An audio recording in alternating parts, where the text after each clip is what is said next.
राम राम दोस्तों, मैं आपकी चुगल किशोरी आपके सामने हाजिर हूँ नई नई चुगलियाँ लेकर। पहले तो नवरात्रि के तीसरे दिन की सबको खूब सारी बधाइयाँ। माता चंद्रघंटा आप सभी पर कृपा बनाए रखे।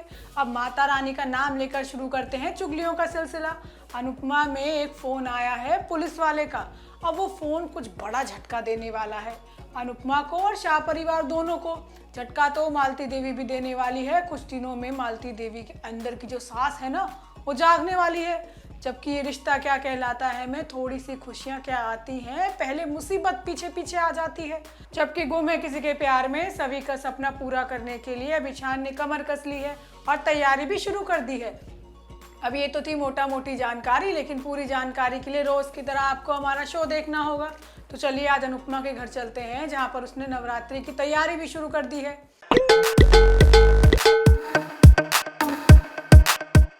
अनुपमा में समर के जाने के बाद वनराज को एक और बेटे से हाथ धोना पड़ सकता है, क्योंकि किंजल और पारितोष ने तो फरार होने का प्लान बना लिया है।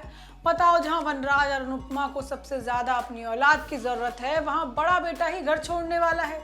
लेकिन ये बात अभी हमें ही पता है, वनराज और अनुपमा को नहीं पता।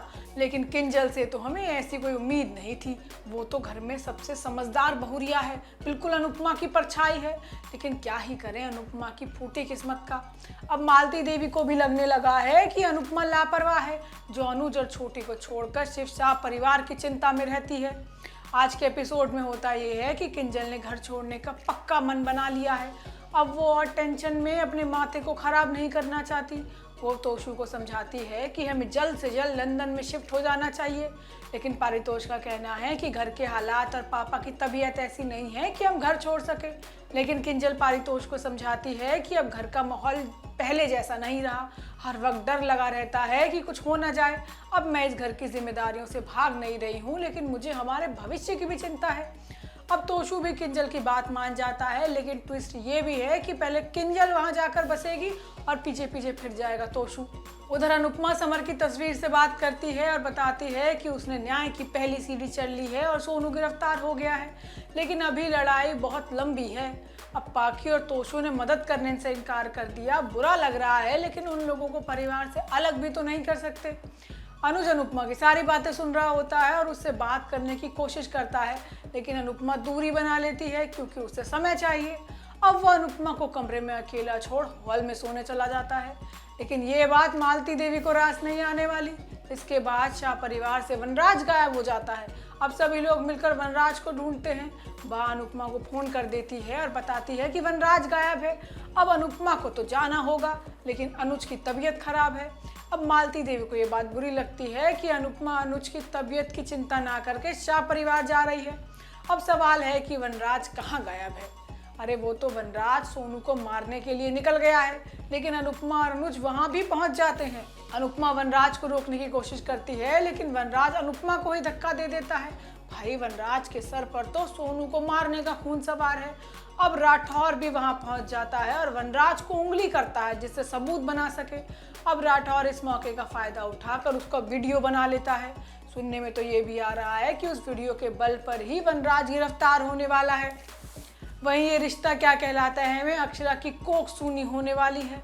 आप सोच रहे होंगे कि हमेशा बुरा बुरा क्यों बोल रहे हैं, लेकिन सच में ऐसा होने वाला है और ये काम मंजरी करने वाली है। गलती से ही सही, लेकिन मंजरी के हाथ अक्षरा के कोख जने बच्चे के खून से सनने वाले हैं। बताओ, मंजरी का पागलपन अक्षरा के परिवार और अभिमन्यु की खुशियों को ग्रहण लगाएगा। आज होता ये है कि अभीर तो अपनी जिद पर अड़ा है कि उसे तो अपनी मम्मी पापा की शादी देखनी है, लेकिन अक्षरा बेचारी कैसे समझाए कि उसकी दीदा ही शादी नहीं होने देने चाह रही। अब अक्षरा उसे समझाती है कि शादी तब होनी होगी तब हो जाएगी, लेकिन अभी आराम कर। लेकिन अभीर किसी की बात नहीं सुन रहा। वो अपनी विश पूरी करने के लिए मंदिर जाने की जिद करता है। अक्षरा उसे जबरदस्ती कमरे में बंद कर देती है। अब इसी बीच अभिमन्यु भी अक्षरा के पास पहुंच जाता है और उसके सामने शादी का प्रस्ताव रख देता है, लेकिन उसका कहना है कि वो मंजरी को नाराज करके शादी नहीं करेगी। लेकिन अभिमन्यु का कहना है कि मंजरी की जिद गलत है। बेचारी मंजरी की गलतियों के लिए हमेशा अक्षरा के सामने अभिमन्यु को हाथ जोड़ना पड़ता है। अक्षरा भी उसकी मजबूरी समझती है, लेकिन परिवार के खिलाफ जाना भी सही नहीं है। अब मंजरी को बुरा लग रहा है कि अक्षरा के लिए उसका बेटा उसे छोड़कर चला गया। वो अभिमन्यु को फ़ोन कर वापस आने के लिए कहती है, लेकिन अभिमन्यु तो मंजरी के सामने शर्त रख देता है। वो कहता है कि जब अपनी आप जिद छोड़कर शादी के लिए तैयार हो जाओगी तभी मैं वापस आऊँगा। अब अक्षरा को लग रहा है कि ये सब उसकी वजह से हो रहा है, लेकिन मिम्मी और बाकी सभी लोग समझाते हैं कि भाई मंजरी की गलती का बोझ अपने ऊपर मत लो। यहाँ तक तो सब हजम करने वाला था, लेकिन आगे जो हुआ ना वो मेरे गले के नीचे से नहीं उतर रहा। अरे मुस्कान खुद कह रही है अक्षरा से कि दोनों की शादी हो जाए। अब मुस्कान कहती है कि उससे गलती हो गई कि उसने सारी जिंदगी अकेले काटने के लिए कह दिया अक्षरा से, लेकिन आपने बच्चे की खबर सुनकर शादी तोड़ दी और अभिमन्यु बच्चों को अपनाने के लिए तैयार है। अब देर नहीं करनी चाहिए शादी में। जिसके बाद अक्षरा सबके सामने शादी का ऐलान कर देती है। अभिमन्यु को यकीन नहीं होता कि अक्षरा तैयार हो गई है, क्योंकि मंजरी तो अभी तक मानी नहीं है। अब बिना माँ के आशीर्वाद के शादी कैसे होगी, और ये मंजरी के लिए भी झटके के जैसा होगा। लेकिन आगे आने वाले एपिसोड में मंजरी अक्षरा से अभिमन्यु को वापस करने की बात कहेगी और अक्षरा को गलती से ही सही लेकिन धक्का दे देगी। वहीं गुम है किसी के प्यार में हम तुम एक कमरे में बंद हो वाला सीन है ना, बिल्कुल वैसा चल रहा है जिसे देखने में हमें तो बहुत मजा आ रहा है। वहीं सुरेखा के हलक से पानी नहीं उतर रहा और ईशान वहाँ सभी के साथ बैठकर मैगी खा रहा है।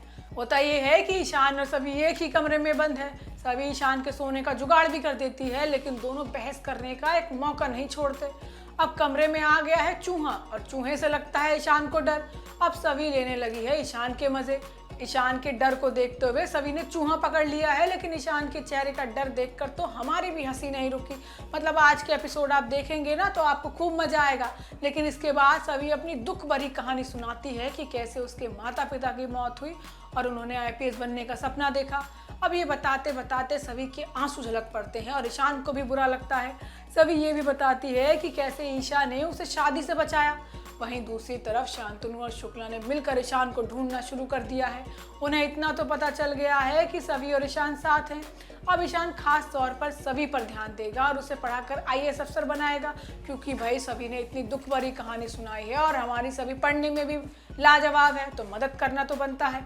अब वो ईशान सभी के लिए एक टाइम टेबल तैयार करेगा और जो टाइम टेबल में बताया है कि कब उठना है, कब सोना है, कब खाना है और कब सांस भी लेनी है। मतलब आगे आने वाले दिन सभी के लिए बहुत मुश्किल होने वाले हैं, क्योंकि मास्टर बन गया है ईशान। तो दोस्तों ये तो थी आज के तीनों सीरियल की पूरी जानकारी। आपको हमारा शो कैसा लगा हमें लाइक कमेंट करके बताते रहिएगा। और अगर आपने हमारे चैनल को सब्सक्राइब नहीं किया है ना तो अभी जाकर लाल घंटी वाला बटन दबा दो। हम आपसे कल इसी समय मिलने आएंगे। राम राम।